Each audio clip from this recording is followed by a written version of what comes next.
Nous sommes venus ici pour parler de la politique mauritanienne et puis de tous les problèmes qui requièrent l'attention des Mauritaniens. Ces problèmes sont des problèmes sociétaux et des problèmes de développement. Les problèmes sociétaux sont des problèmes aigus dans notre pays et nous devons les résoudre avant tout pour pouvoir passer à autre chose qu'est le problème du développement. Donc je vous remercie vivement d'être venu pour pouvoir écouter, entendre et puis pouvoir comprendre ma démarche.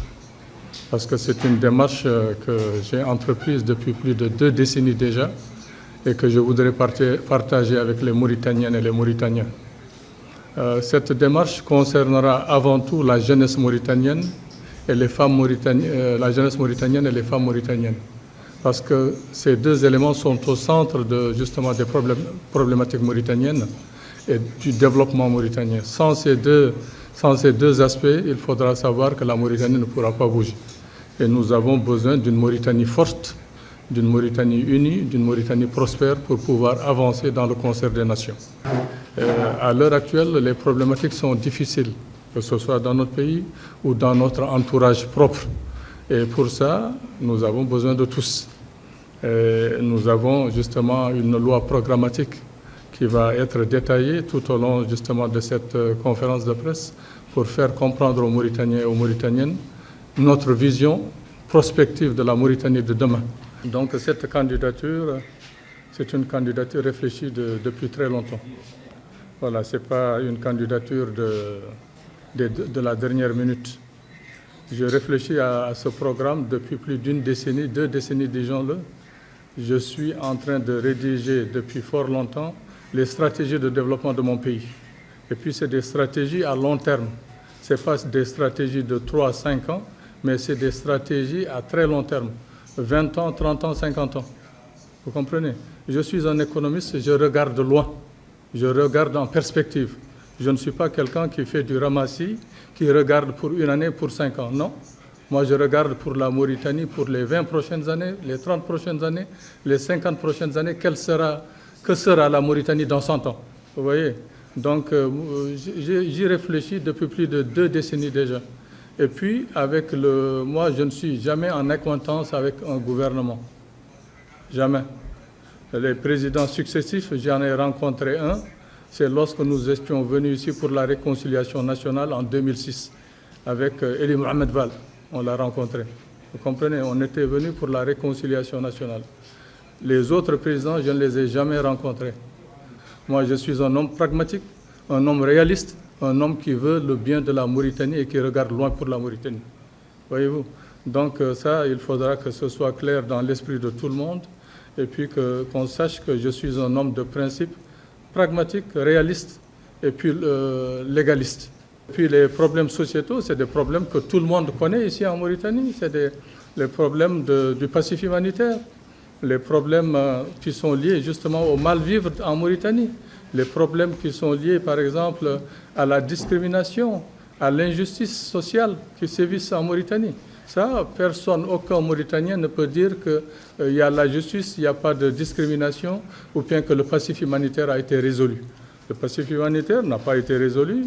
Il faudra trouver des solutions justement sur ce dossier. Et ça peut se trouver très rapidement. Vous comprenez? Moi, je suis sûr que s'il y a la volonté politique, on peut trouver justement la solution très, très, très rapidement. Les problèmes aussi, par exemple, du mal-vivre en Mauritanie. On a vu qu'en Mauritanie, il y a un mal-vivre. Pourquoi? Parce que c'est une société inégalitaire. En Mauritanie, c'est une société inégalitaire. Les Mauritaniens se côtoient, mais ne vivent pas ensemble. Vous voyez, par exemple, que ce soit ici à Nouakchott, les quartiers, il y a des quartiers de riches et puis il y a des quartiers de pauvres.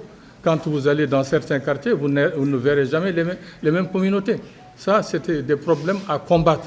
C'est des problèmes à combattre et on va le combattre réellement, franchement et avec détermination. Ça, je crois qu'il faudra que tout le monde soit conscient quand même que ces problématiques, s'ils ne sont pas résolus, la Mauritanie ne pourra pas aller loin et ne pourra pas s'unir ou bien ne pourra pas se développer.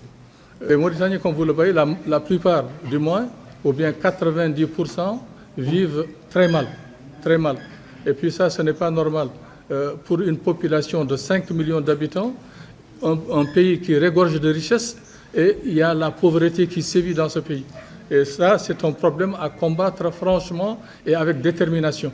Donc, pour ces problématiques, ce que je formerai comme gouvernement sera prioritairement justement axé sur le passif humanitaire, sur les problèmes sociétaux, sur le problème de l'enseignement et sur le problème du développement. Bien que nous sommes, peut-être 100 000 vivent bien. Tout le reste, non. Tout le reste des Mauritaniens vivent mal. Et comment se fait-il qu'un pays aussi vaste que la Mauritanie, nous sommes le 10e pays africain par la superficie. Nous sommes plus grands que l'Égypte, l'ancienne civilisation égyptienne. La Mauritanie est plus grande, vous comprenez? Et puis en Afrique, rares sont les pays qui ont les mêmes richesses que nous. Moi, je l'ai toujours dit, dans les médias internationaux, la Mauritanie, c'est un scandale géologique. Vous ne comprenez même pas parce qu'il y a beaucoup d'autres choses qui ne sont pas encore sorties sous terre qu'on ne nous a pas dit. Vous comprenez? Donc, il faudra qu'on veille là-dessus. Le mal-vivre, pourquoi des Mauritaniens vivent mal? Les pays qu'on dit, des pays du Golfe et autres, là, si on avait travaillé notre pays allait être mieux que ces pays dont on parle. On en a les capacités, on en a les capacités intellectuelles et physiques et morales, et financières aussi. La principale préoccupation, justement, de ma mandature sera justement de régler ce problème des langues nationales.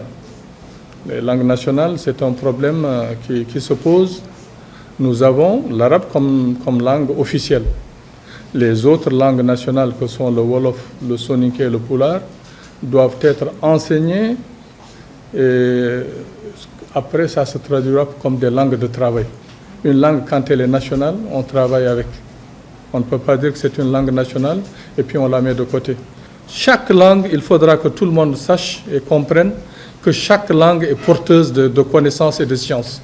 Il n'y a pas une langue supérieure à une autre. Ça n'existe pas. Toutes les langues ont commencé comme on a commencé ici en Afrique. Que ce soit les langues dites occidentales ou autres, elles ont commencé comme ça. Les autres langues orientales ont commencé comme ça. Il ne faudra pas que les Mauritaniens se sentent opprimés. Aucune communauté ne doit se sentir opprimée par une autre. Et ça commence par les problèmes de l'école, de langue.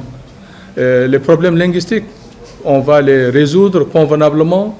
On va créer des instituts, justement, comme il en existait, un institut de langue, pour essayer de promouvoir ces langues, les enseigner depuis l'école primaire, les enseigner au secondaire, les enseigner à l'université et en faire des langues de travail. C'est des langues qui peuvent être des langues de travail fermement. Et puis ça, il faudra que les Mauritaniens le sachent. Nous avons une chance, nous n'avons que 4 langues dans notre pays. 4 langues, c'est pas difficile.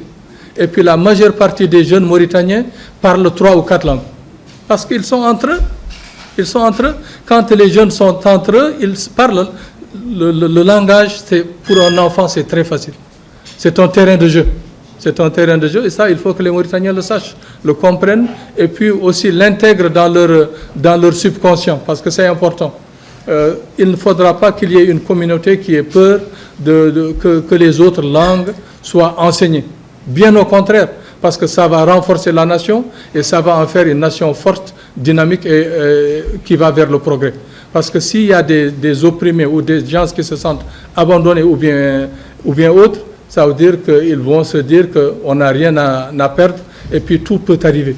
Tout peut arriver et ça, on ne veut pas en arriver là.